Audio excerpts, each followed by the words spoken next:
Então, meus queridos, minhas queridas, voltando aqui ao nosso raciocínio, os maçoretas eles substituíram, né, os escribas durante o 1500 depois de Cristo até 1000 depois de Cristo.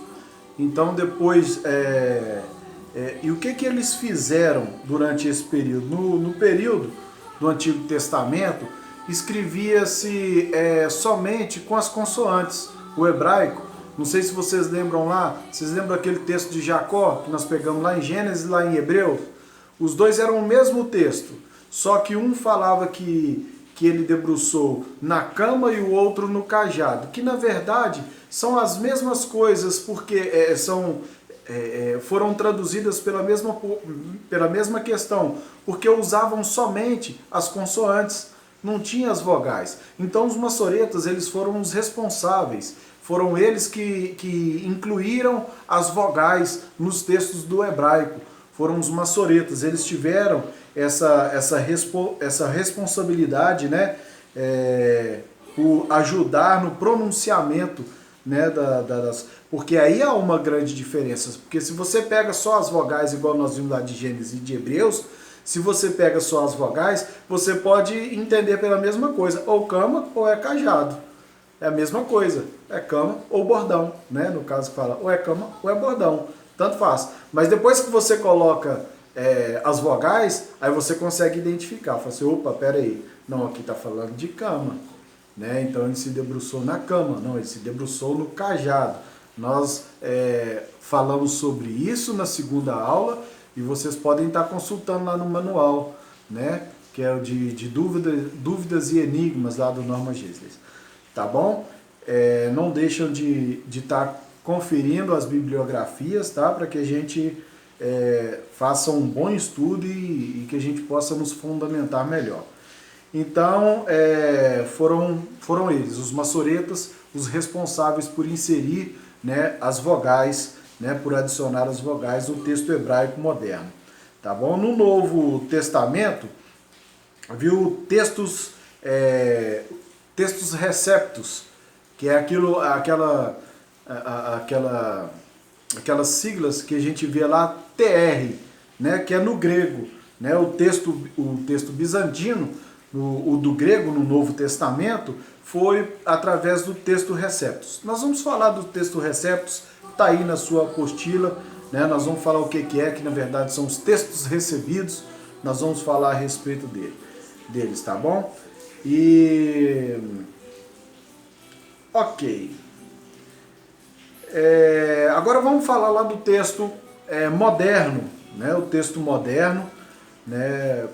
Ou então alexandrino, conhecido também como alexandrino. No Antigo Testamento, esse texto foi pela Septuaginta. Eu já falei com vocês a respeito da Septuaginta. O que é a Septuaginta? Foi a reunião de 72 rabinos judeus que se reuniram ali para poder fazer a tradução, né, do Antigo Testamento. 72 rabinos, eles se reuniram e fizeram, por isso que ela chama Septuaginta, né, vem do 70. Então é o nome que se dá a uma tradução do Antigo Testamento para o idioma do grego. Então eles tiraram do hebraico para o grego e passaram ela pelo grego. Foi lá no século 3 antes de Cristo, ok? Foi encomendada por Ptolomeu II, rei do Egito, para ilustrar a recém-inaugurada Biblioteca de Alexandria. Por isso que ela é conhecida também como texto alexandrino, ok? Vamos lá, a tradução essa do 70, ela ficou conhecida como 70 porque vem da palavra latina, que significa 70, né? ou ainda lá no seu algarismo romano, tá bom? Vamos lá. Ela foi usada também para diversas traduções do Ocidente, né? Foi usada. E no Novo Testamento, nós falamos do Antigo Testamento, a Septuaginta. E no Novo Testamento foi o texto crítico, que são aquelas siglas que você vai encontrar às vezes TC. Então você não sabe o que é TC, são os textos críticos, que é do grego, né? Nós também vamos estudar, eu também vou falar a respeito delas aí um pouco mais para frente, o que são os textos críticos, mas foram preservados pela cultura ocidental, tá bom? Tá aí na sua apostila também. É interessante a gente entender que essa recuperação do texto bíblico, na Idade Média, por exemplo, a Igreja Romana só permitia o uso do latim. Isso era complicado, o uso do latim.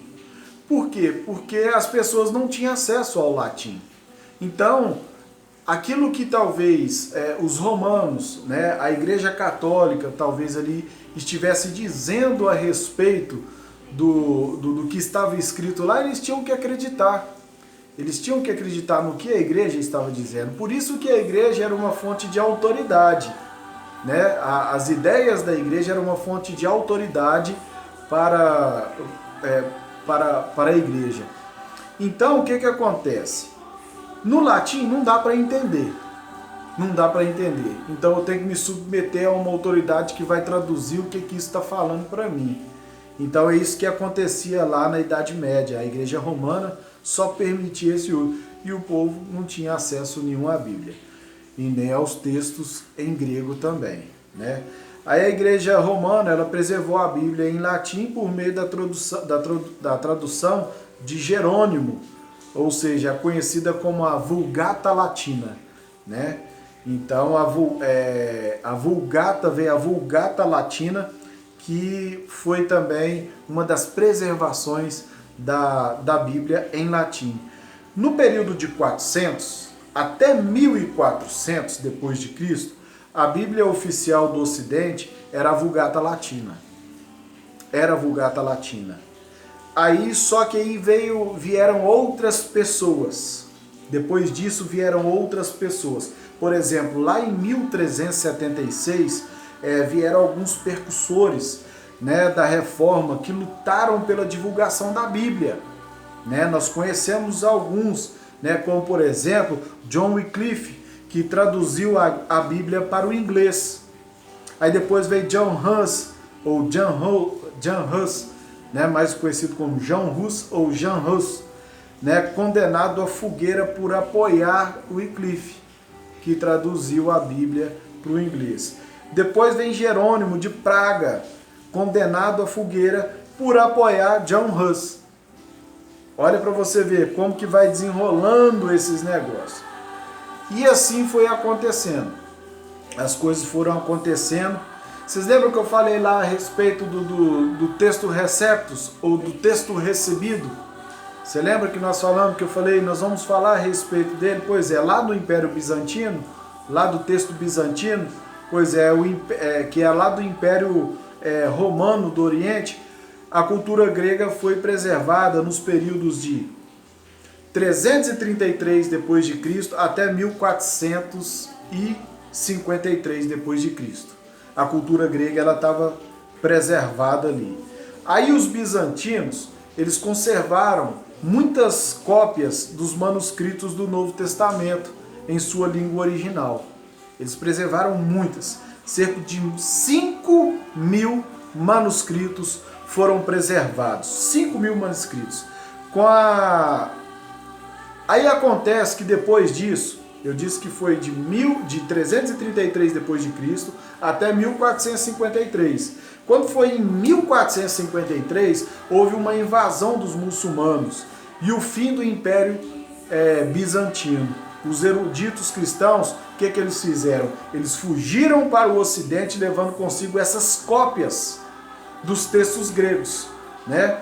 Esse fato reavivou o estudo do grego no Ocidente. Esse fato, eles pegaram 5.000 cópias e levaram para o Ocidente, fugiram por causa dos muçulmanos. Então eles saíram do Oriente e foram para o Ocidente com essa... E isso acendeu uma chama no povo do Ocidente, né? E aí após a após esse período aí, vem aí em 1454, o evangelho expandiu. Por que o evangelho expandiu? Porque Gutenberg, ele inventou a imprensa, ou a prensa, e começou a tirar cópias da Bíblia. Quem já assistiu aí o livro de Eli, naquele finalzinho lá, começa a sair as cópias. Então vem Gutenberg na Alemanha e começa a sair as cópias da Bíblia. Aí começa a espalhar. Então o evangelho ele se expandiu poderosamente.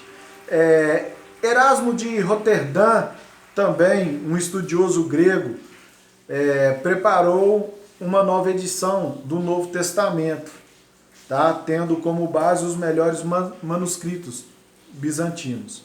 Então, nós estamos falando desses textos receptos, né? Os textos recebidos. Esse texto foi posteriormente denominado assim, esses textos, né?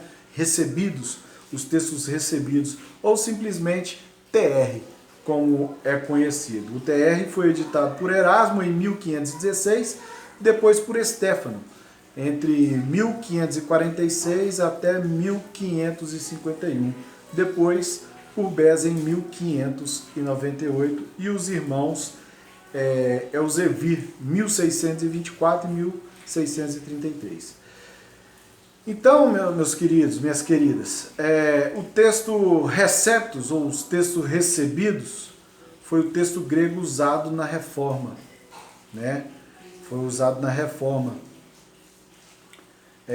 Bíblias foram produzidas na Reforma Protestante, né? Por exemplo, aí começaram a surgir algumas variações de Bíblias, né? Como eu disse, daí é que sai. Por exemplo, saiu a Bíblia de Lutero em alemão em 1522, saiu a Reina Valera lá em espanhol 1569, saiu a Rei Tiago, que é a famosa King James, que eu amo essa versão da King James. Ela saiu primeiramente em inglês, né, em 1611, e daí vai algumas outras até nós chegarmos a João Ferreira de Almeida, que foi em português, né, que foi um português de Portugal. Ele traduziu ela para o português. Muitas Bíblias foram destruídas pela Igreja Romana e muitos crentes foram mortos por causa das novas traduções da Bíblia, né? Tem aí um conhecido como William Tyndale, eu não sei pronunciar muito bem isso. Ele foi condenado e morto em 6 de outubro de 1536 por traduzir a Bíblia para o inglês. Então olha aí, até a Bíblia chegar até nós, muitas coisas aconteceram, até chegar de uma forma, do jeito que nós temos aqui. Por isso que a Bíblia, ela precisa de ser preservada, ela precisa de ser cuidada. Eu digo assim que essas folhas não são simplesmente um objeto de adoração, mas é uma coisa que eu tenho um respeito, e eu preciso de cuidar dessas folhas que ali estão, né? Algumas pessoas têm o costume de pegar a Bíblia e sentar em cima dela para não sujar a calça, né? Eu já tenho assim uma certa...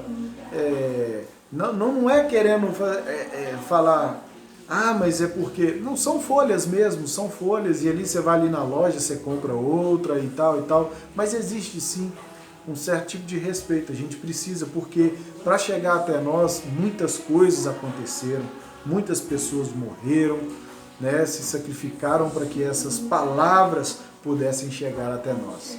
É por isso que nós precisamos sim de preservá-la e cuidar muito bem, né? Por cerca de 400 anos, ou seja, de 1500 até 1900, o maior avivamento do planeta, o protestantismo, usou o mesmo tipo de Bíblia, ou seja, Bíblias baseadas no texto preservado pelo bizantino, que são os textos recebidos. E os textos críticos, que nós falamos também dos textos críticos, como que ele surgiu? Cerca de 400 anos após a Reforma Protestante, né?